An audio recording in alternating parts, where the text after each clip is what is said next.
Hey, so this is a complicated and sensitive subject, so I'm gonna be as delicate as I can, but I think there are also some things that just need to be said frankly. And if I say anything that's not ideal, please know it's well intentioned at the very least. Sorry, my stomach's grumbling a little. This is gonna be a messier audio. Not super clean. Not gonna worry about little sounds in the background and stuff. That out of the way. Some stuff that I would plainly like to say to you. Firstly, is that you are not dirty. You are not gross for the shape of your body or for the chemicals that you have no control over, that you were given no choice in, that pump through your blood and through your brain.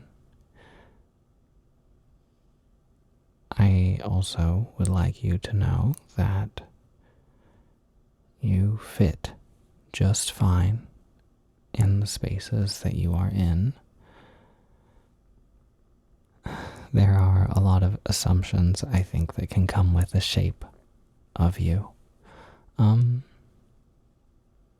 make you feel like you don't fit in a lot of places, I think. You aren't queer enough for queer people, and you're too strangely queer for non-queer people. And even if you're lucky enough to manage androgyny, if it is a goal of yours, it sometimes just feels like a mask. That everybody still sees you beneath it as the shape of your body, even when you know nobody does, or at the very least, nobody that matters. And that's a hard feeling to get rid of. But that's, I don't want to say okay, but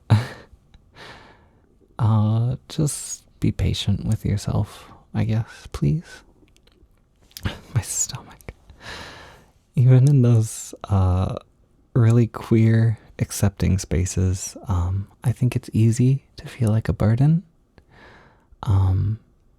It sometimes feels like you are in a world of very soft, very kind things, very kind people, and you feel too big and too rough and too sharp, and you feel like you have to take a belt sander to those parts of you. You have to find anything you could cut yourself on and blast it away.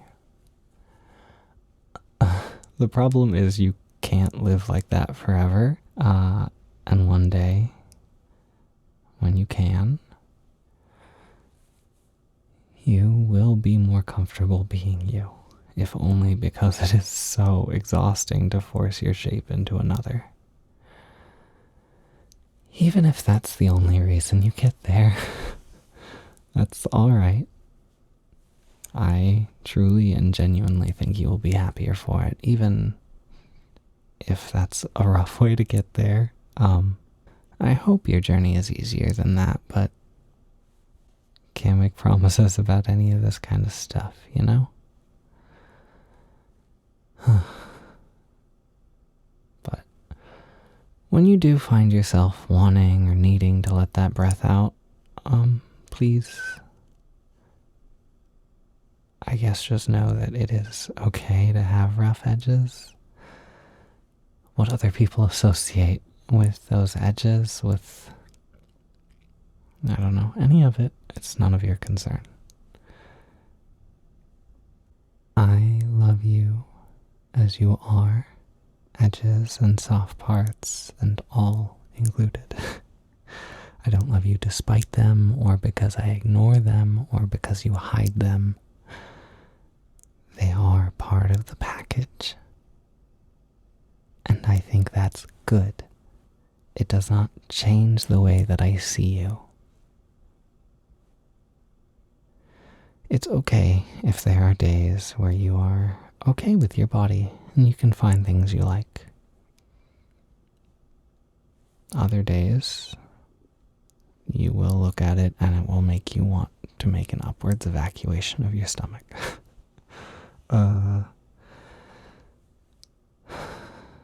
Sometimes it doesn't matter what other people feel about your body or how they see you either.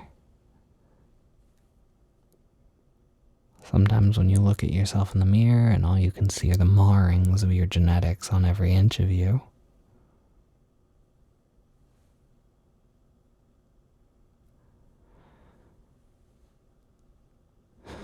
Yeah, sometimes it's not about other people. Sometimes it's just about you and being happy. And I hope one day you don't have to feel like that, regardless of any changes you may or may not wish to make. I don't necessarily want to say that kind of thing is normal, but it's also not something that you should feel bad about. It's not something that's a burden on people around you. And on the days that you find it hard to care about yourself, I will care about you for you. Because there are days that are not fun. There are thoughts that are out of your control. There are jealous feelings that make you feel awful. They just sort of come with this shape and the way that these shapes can be changed and molded, I guess. These aren't necessarily correct, good, true thoughts, anything like that. It's just a grass is always greener kind of thing. We're messy people. We have messy thoughts. But alongside our bodies, our thoughts are not us. We have a choice in what we do with those thoughts, which we keep close, which we act on, which we release. And that is much more of the shape of a person than the physical shape of them or the thoughts that intrude on them and are not acted upon. That being said, with the preface that these are messy and untrue thoughts, it is lonely to have some thoughts on your own, so here's some of the mess I want to acknowledge. Firstly, people whose bodies start from the other side of the grass seem very lucky. They are soft, and so much of them molds with chemical assistance. Their body takes on masculine traits and finds androgyny with such ease. Their voice drops, the ability to become so in-between, so indistinct, the peach fuzz that begins to show along their body. A lot of the time, that's the image of, androgyny, non-binary people, agender, whatever terms you want to use. That's sort of, a lot of the times, it feels like AFAB bodies are, what people like. It's what's popular. It's what looks nice. And you can't be that. Because what do hormones give you? They'll probably make you cry more. You don't really need that. Your body hair won't go away. Your voice won't change. Sure, some of your body will soften. You won't get smaller. You won't get shorter. You won't be any less obviously what you are by some markers. Again, not true thoughts, but messy thoughts that I don't want you to feel alone for having.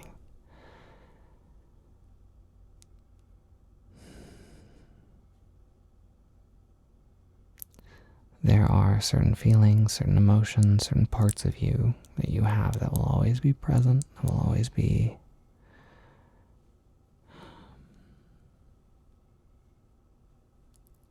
where we start is always going to be a part of our history that impacts us, but it does not, I don't know, this sounds corny, but it doesn't have to define us, and I think that's true for this as well.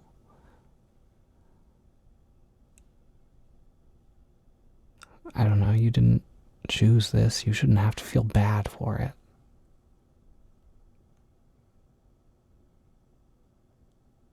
Maybe you won't ever have that soft, small, gentle body that you want.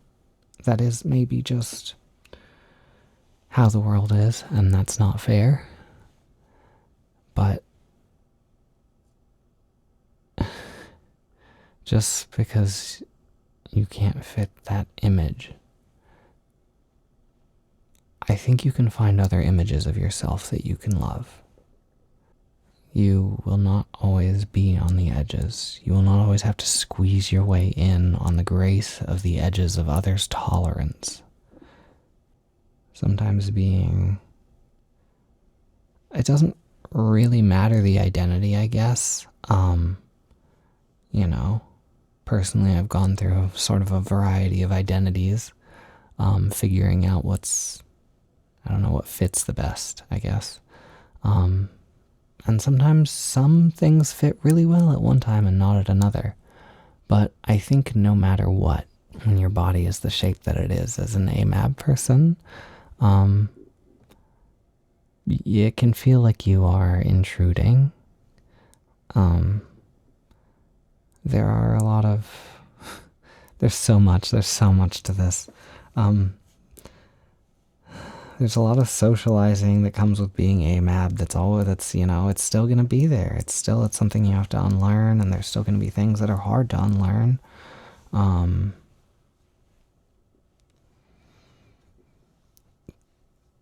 There's a sense that, this baggage of your starting point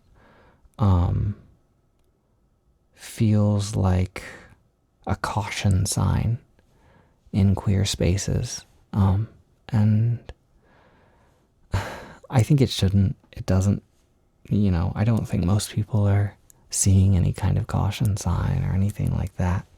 But yeah, it's easy to feel too big, too much, too whatever. I don't know, I'm kind of going back and forth between different thoughts. I guess I have another messy thought I want to acknowledge. This is going to sound bad. Stick with me for a little bit. It is okay if you're terrified of looking like a man in a dress. It's not a nice thought, but it doesn't mean you're not a kind person. There's nothing wrong with a man in a dress, firstly, and you know that, I know that. It's specifically the feeling of you being seen like that.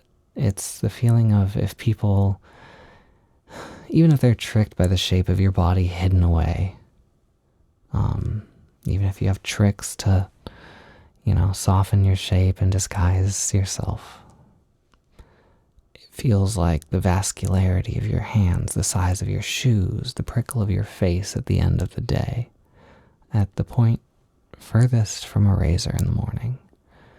It is all giving away a secret that you know is very poorly kept. And another reminder, these are not true thoughts, they are messy thoughts that you do not have to feel bad for. You do not have to feel ashamed for. You are allowed to be a messy person. I guess a lot of this has, maybe at least some of it, has been directed towards the amab people who want to find androgyny, who want to soften yourself. And maybe you choose not to try to soften yourself at all. Maybe you want to try and accept what people see you as, despite the gnawing desperation for your body to not be so obviously what it is. Or maybe you're fully okay with that. That's okay, and that's great. For those of you who are able to find the full self-acceptance of, hey, this is what my body looks like and it doesn't reflect how I feel, and how people see me does not matter. I think that's really the ideal place if you can get there, but I think it's maybe not super realistic for everybody. Or maybe just not realistic yet. I don't know, but again, maybe you do have that gnawing desperation, again, for your body not to be what everyone can see, you feel like. Maybe you manage to find the physical point of passing, though. It's a weird term for NBs, since passing can look like not passing is anything, but it's always a fight. It is for the other side of the grass too, I'm sure, but it feels more difficult. AFAB people have a lot of options. They have feminine and masculine styles of clothing. They have a lot of that clothing that is easily accessible for the shape of their body. The ability to be pretty when they want, the ability to be handsome when they want, with a fairly easy amount of shifting between the two. I think from the perspective of amab people sometimes. Like clothing. What do you have that's accessible when you're amab and agender? What makes you feel nice and is made for the shape of your body? Sometimes it feels like not a lot. And of course, it's okay to wear clothing that is not built for your shape, and many garments that are, they're unisex, very indistinguishable. Oftentimes, you would never know, but other times, clothing is too loose in places, too tight in others, and you just feel a little disgusting. And that's another thing. The loose parts of your clothing, especially in shirts made of nicer and softer fabric than any made for you, maybe you want the shape to fill that out. Maybe you want to fill out those loose parts of your clothing. That's probably more convenient, to be honest, since HRT does that. For other amab people, they don't want that shape. That makes HRT feel pretty inaccessible on that alone. There are advancements and everything. There are options, but still a lot of stuff that's getting figured out. This is all sort of jumbled up. I'm sorry. It's messy. It's okay for it to be messy. It's okay for it to feel messy. But piece by piece, you'll sort it out. That's what life is. I think there are kind of two final issues I want to touch on, only because I haven't been super delicate and flowery, I don't think, but I think some things require even more bluntness.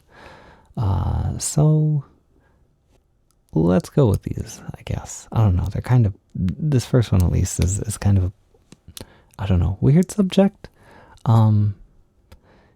You probably have a libido, and you probably have urges that align with the shape of your body. You probably have certain reactions that align with the shape of your body, and this conversation toes a very delicate line, but there are certain biological tendencies one has that are out of your control. You are not bad, you are not evil, you are not gross for these things. You may have more active urges than some, or less than others. The strength of that internal drive is not up to you, and it is okay to learn to live with that instead of hating yourself for it. You deserve to feel nice, as anybody else does, and that may be a complicated relationship for you. But it is one that you deserve to have, and deserve to explore, as complicated as that may be. Sometimes you will have interests and feelings and thoughts that do not define you in relation to libido or otherwise. There is a second assumption that others may have, perhaps an implicit impression pushed upon you, because as some people will use being bisexual as a stepping stone to identities that they maybe see as more queer, like being pansexual, gay, whatever, as flawed as that perception might be.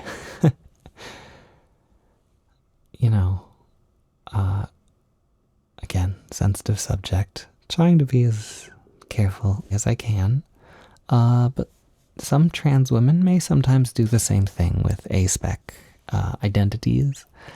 You'll look up a lot of videos of amab nb folk.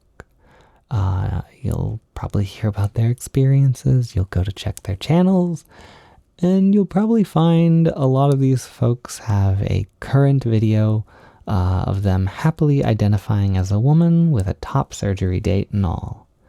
And I want to be so clear that there is nothing wrong with that. There's nothing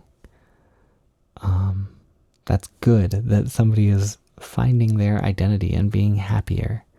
But it can feel a little bad when all of the visibility of experiences like yours go in a certain way that don't feel like they match your experience. It feels isolating. It's okay if you feel a little bitter and confused and mad that every representation of you just seems wrong, I guess. And if that's what you find out you are later, please, please don't decide an identity. Don't feel the need to hold yourself to it. It's a bad idea. Trust me. Words are imperfect descriptors for us, for our experiences, for how we feel, not the other way around.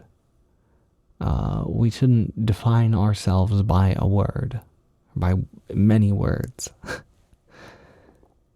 But for now, it's okay to feel frustrated by those things, by the assumption that eventually you'll be really trans. You might feel like you have to force yourself into that even, and you don't. It's okay for you to want your body to look like however you want it to look. Maybe you're okay with how your body is. Maybe you're just on a journey to accepting it as it is. Maybe you're on a journey to figuring out how to get to a place that you're happier with. I just hope that, we can't always get there very quickly. And I hope that you can at least come to a peace with the way that your body is for now. You deserve to be happy as you are and to have the freedom to get closer to somebody you'd like to be if there's another version of you that makes you happier. There's a lot of specific effects of, all of the different possibilities of hormone treatment and surgeries and all of that. Maybe you want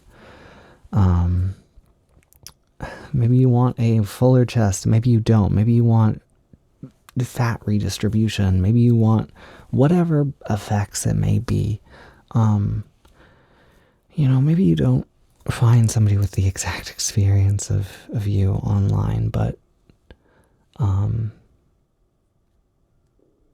it's pretty close, I think, sometimes. And I think finding kinship in some of the shared struggles is maybe better than trying to search for the little differences. I know it's frustrating in terms of hormone therapy and stuff when you're looking up results for that, when you can't find a certain combination at a certain dosage and what the effects are, all of that, that's frustrating for sure. I get it. That's kind of part of one of the big frustrations of it actually is it's just being agender in general. This may be just as much an AFAB thing. There's not a lot of history or experience or anything behind it. It's still sort of a guessing game. Some stuff may give you chest growth, it may not. Other stuff may inhibit it, may not, Some stuff may make body hair slightly lighter, sometimes it won't, who's to say if it's maybe just some people's imagination. It's crazy. It's hard to figure out, it's confusing, it's easy to feel lost. It's okay to feel lost. You'll get there. This isn't a lot of advice. I'm kind of realizing it's just, I guess, I don't know. That's what I want this to be. I don't want this to be advice. Because advice oftentimes has to be specific to be helpful, and I can't give you specifics. I think it's just knowledge that you're not alone. I think it's just there's I just want more bluntness in talking about what the experience of this can be like, and that it's okay to have unique struggles with this experience, and to want to find other people who understand that. That's mainly it. I can't solve these thoughts for you. I can't banish them for you. I don't know. I can let you know you're walking with other people. That's what I can do. And sometimes just knowing there are other people walking next to you is what you need to be able to figure out how to run again. So, that was a pretty good one, huh? I don't know. That's it, I think. Yeah. I hope you feel better. I hope you get there. There's nothing wrong with you. There's nothing gross about you. You're great. You're fine. I love you. Good luck.